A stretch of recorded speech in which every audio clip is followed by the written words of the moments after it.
about that. See, after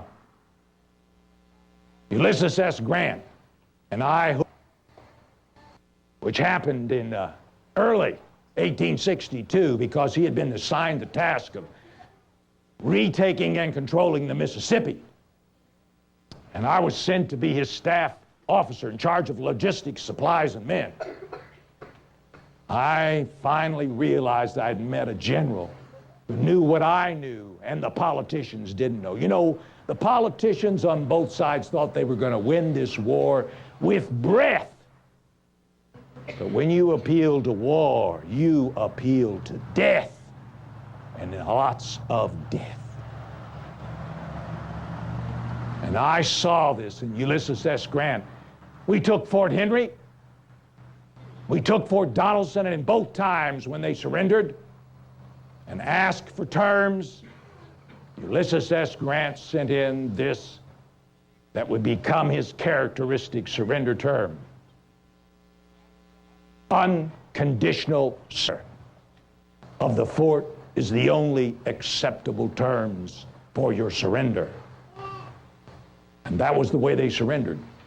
You know, many of his old boys believed that's what his first two initials meant: unconditional surrender. Actually, he was called Ulysses Samuel. Funny story about that. You know, he was a plebe at West Point when I was a graduating senior in 1840. Great horseman. I didn't have much of him at that time. He was so quiet. But later, after I'd been out, I was assigned to the artillery. I graduated 6th in my class of 43. I would have graduated 4th, but I also graduated with the most personal demerits that year. Now, that was something Ulysses S. Grant and I shared in common. I think he didn't quite achieve the record I did, but he and I didn't have a whole lot of use for the personal demerit system. You see, I was famous when I was at West Point for hash. Hash was what they called the illegal meals the students would make in the dormitories at night. I mean, if you knew what we were eating during the day, you'd understand why we were willing to make illegal meals at night. But anyway, I had the reputation of being the best hash maker, and for that reason, I frequently was caught and piled up this magnificent record of personal demerits. Well, when he graduated just 3 years after me, they assigned him to the infantrymen because he's the horseman they'd ever seen. Now, you figure that out. That's the Army for you, right? That's the regulars. But by the time we met in 1862, he was a seasoned, fighting person. And I was willing to follow him into hell, and indeed I would. We marched down the Mississippi, and we decided that what we were going to have to do was take Corinth, Mississippi, to set us up so go after Vicksburg. So we gathered all of our forces around a little area called Pittsburgh Landing in April of 1862. My particular division, I was now a brigadier general in charge of a division, was in fact near a little church called Shiloh. On April the 5th, General Grant had decided he better go back up to Louisville and try and talk General Buell into bringing his forces down so we would have 3 armies going in to capture Corinth, Mississippi, because we did major resistance from Sidney Johnson, and Beauregard had come back into this, and Bragg, another old military friend of mine, was there also.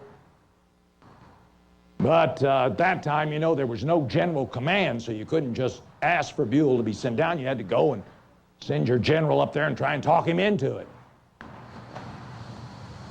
Well, Sidney Johnson was no fool.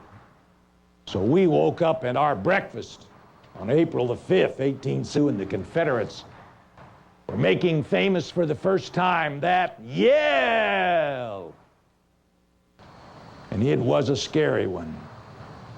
We fought hard all that day. And I was teaching them how to load and fire artillery and backing them up. We had to retreat twice, but we were able to hold at the Tennessee River to our backs. They were now camped in our camps. Rainy night, horrible. Long about midnight, I couldn't sleep, and I was out smoking my cigar, and I noticed standing over by a big tree next to the medical tent, General Grant. He had come back, and I went over to him and I said, "General, it's been a bloody awful day." He bit down on his cigar. It glowed through his clenched teeth. He said, "Come, we'll lick 'em tomorrow." We did, because we didn't just wait to defend. We attacked the next morning, caught them having breakfast in our camps. The loss of life was terrible. In those early battles out on the east side, the Battle of Bull Run, there had been loss of life. Combat always has loss of life. But in the 2 days at Shiloh, between Confederates and the Union forces, we took 10,000 casualties. And General Grant and I were inspecting the field the next day. We had to watch where we would step so that we didn't step on the fallen bodies of the soldiers. But he and I both knew that it would take this kind of blood, this kind of sacrifice, if we were to ever save the Union and put America back together again.